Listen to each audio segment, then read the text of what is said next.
What's up, all you moto fanatics? Welcome back to the channel. If you guys are returning, if you guys are new, welcome to Dino Motor Reviews. Super glad to have you with me today.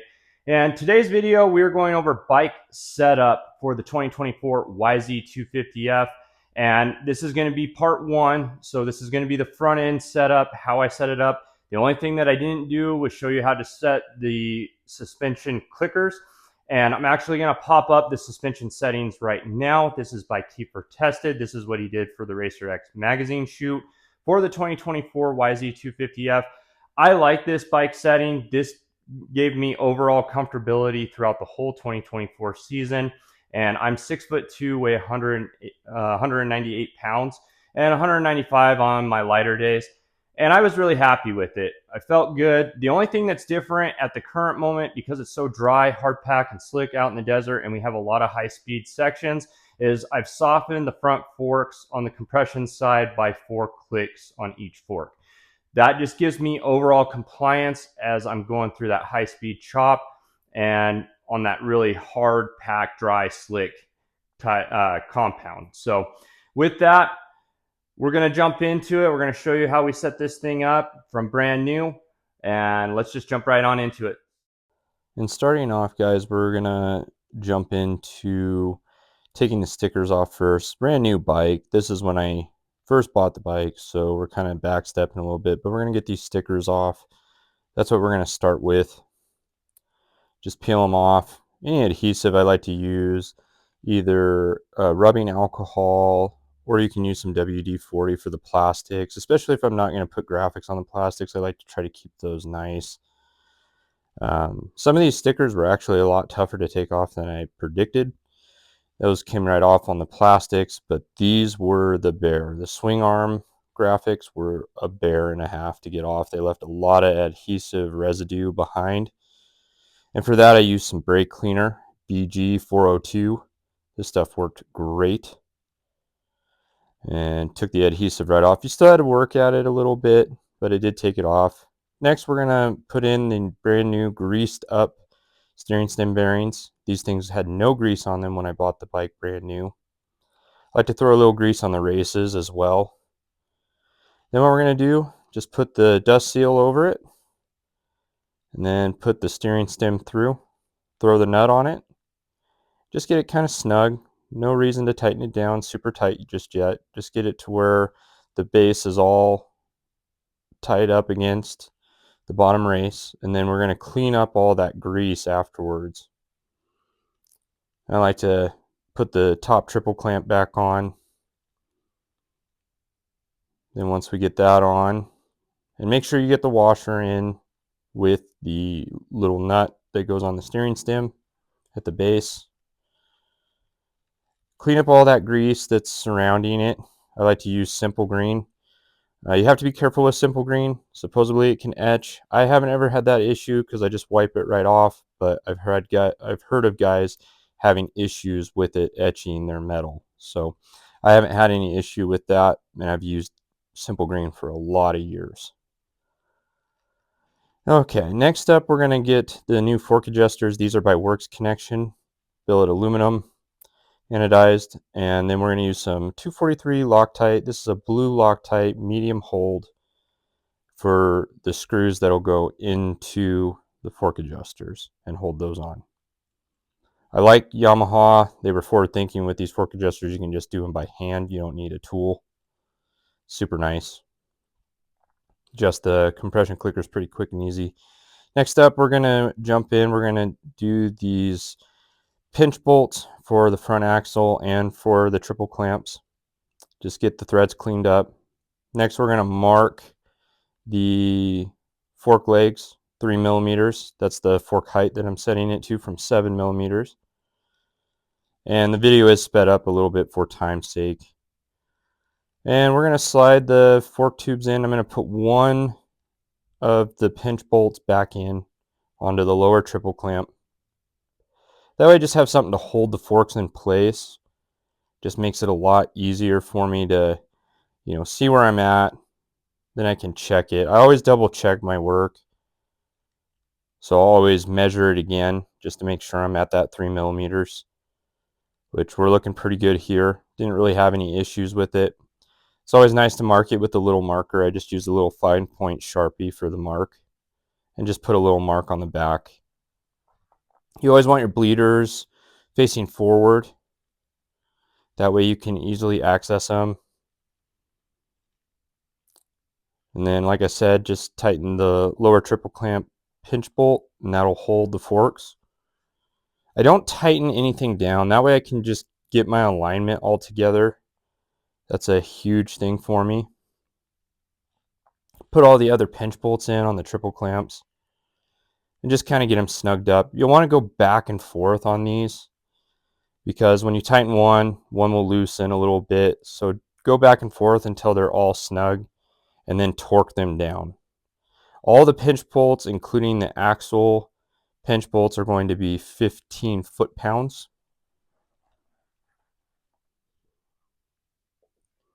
But I don't actually torque anything until after I get everything set up. Next, I'm going to put the handlebars into the handlebar clamps. These are the ODI CFT handlebars, if anyone's asking. But it's the same for all handlebars. We're just going to get all the bolts in. This is the Ride Engineering bar clamps. Love these things. Has more of a clamping surface. It's an 8-bolt pattern versus 4. Want to go in a crisscross pattern. Make sure that your gap is even in both the front and the rear. Then I like to make sure my handlebars are adjusted with the fork direction. Just kind of keep them on the same plane as the forks. And then I like to use the hash marks to make sure everything's aligned that's on the top of the handlebar. I will say with the ODI handlebar pad, you'll definitely want to throw a zip tie on the crossbar just to keep that bar pad from spinning. That was really annoying when I first bought these. But a zip tie kept that handlebar pad from spinning. So now we're going to tighten down the handlebar clamp bolts, and they are going to be 7 foot-pounds, going that crisscross pattern. It's an 8-bolt pattern. I really like these handlebar clamps. Handlebars never moved once. Loved it. All right, so now the lower handlebar clamp bolts, those are going to be 30 foot-pounds. You want to tighten those up. This way, having the handlebars in the handlebar clamps allows that not to spin. Then we're going to put on the kill switch, map switch, get that put on, get it adjusted to my liking. I put it all the way up against the handlebar grip. The hand grip, it just makes it easy for me to swing my thumb around and kill the bike. 15 foot-pounds again on the pinch bolts on all of them, both the upper and lower triple clamps as well as the axle pinch bolts. And then just go back and forth again. That way they're tight and nice and even. I got these really cool zip ties. They're a Velcro tie, and I got those at Lowe's, and I'm going to put those on the kill switch, map switch cable, and then also on the ignition or the start switch cable as well. Then when I put my throttle tube on, I like to grease up the handlebar and the throttle tube, put a little grease on the cam. Just keeps smooth throttle actuation, especially because you're going plastic up against a metal handlebar. Just gives it a little bit of lubrication to glide across the top versus grind up against it. We're going to push the throttle tube all the way up against the edge of the handlebar and then back it off just a little bit.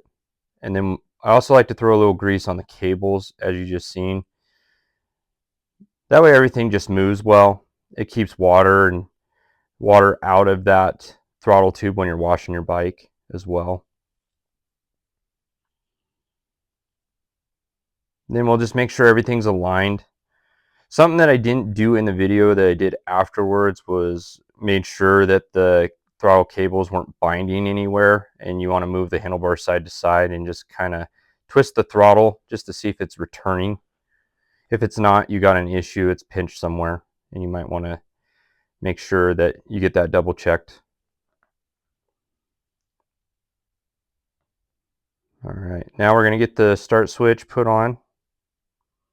Trying to get all the little clamp pieces on there. And once we get these clamp pieces on, then we're going to put some more of those Velcro ties across the handlebar.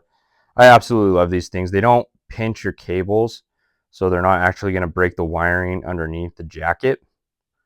And that's super nice. So you won't run into any electrical issues there. And I like to go just over the front of the brake, the front brake clamp, or on the perch. I go right in front of that. You can even go underneath, but it does kink the line a little bit. Now we're just putting on the handlebar pad. Again, ODI handlebar pad spins around a lot. Put a zip tie on the crossbar and you won't have that issue. Try to clean up everything. I did do some Scotch-Brite on the front axle, and then we're just putting some grease on it. And I like to put an ample amount of grease. Can never have too much. You want that front wheel moving smooth. Get that pushed in. You shouldn't have to hit it with a hammer or anything. I don't put the pinch bolts in right away. But now we're going to put the axle pinch bolts in. Now that we got the axle in place, we're going to put the axle nut on. Then we're just going to tighten the pinch bolts down, just snug. We're not going to torque them or anything. Then we're going to torque the front axle nut to 85 foot-pounds. Once we do that, we're going to loosen the pinch bolts again. I'm going to put the front brake line while I'm at it. Get it routed. And then on the front brake caliper, we're going to torque it to 21 foot-pounds. And I don't actually tighten the perch all the way up, but I do like to check my levers, make sure everything's good when I'm standing or sitting. Then we're just going to finish off with the plastic. I just go snug. Just go until the bolt stops, maybe an eighth a turn. And next, what I like to do is I like to spin the tire a couple of times around and then hit the front brake. And we're going to do that here right now. And that just gets the forks in the proper position and makes them to where they're not going to get bound up anywhere, and they'll go to a natural spot. And then you want to tighten down those pinch bolts to 15 foot-pounds, as said earlier. Then what we're going to do is we're going to put some more Velcro ties on the start switch. Then we're going to put in the thread mounts for the Lightspeed carbon front brake disc guard. I absolutely love this thing. It's protected my front brake I don't know how many times, and it's done its job. And it's super solid, and it still looks pretty good considering how long I've had it. I like to throw a little bit of blue Loctite on the threads for both the fork guards and for the front brake disc guard. That just keeps you from losing those. Next, we're going to tighten up the steering stem. I like to go pretty snug on this to where you can't move it by hand. It's kind of a tip from like Jet Lawrence, but you still want it to move smooth. And that's pretty good right there. Now we're going to tighten up the steering stem nut all the way to 107 foot-pounds. Now we're going to move into tightening the spokes. We're going to start at the rim lock or the valve stem. Skip 2 each and every time, move over 1 each time we go around, and we'll go around 3 times total. I hope this video was helpful for you guys. Hope you guys enjoyed. Hope to see you on the next one. Thanks for watching. Hey, all you motor fanatics, if you guys enjoyed that video and you like what we're doing on this channel, give us a thumbs up, give us a like, and then click subscribe. We would greatly appreciate it. Just helps our channel grow, helps us to create future video content for you guys in the future. And if you click subscribe, you might as well click that bell notification. That way you guys get to see video content as it's released before anybody else. So look forward to seeing you guys again. As always, ride safe. I'm out.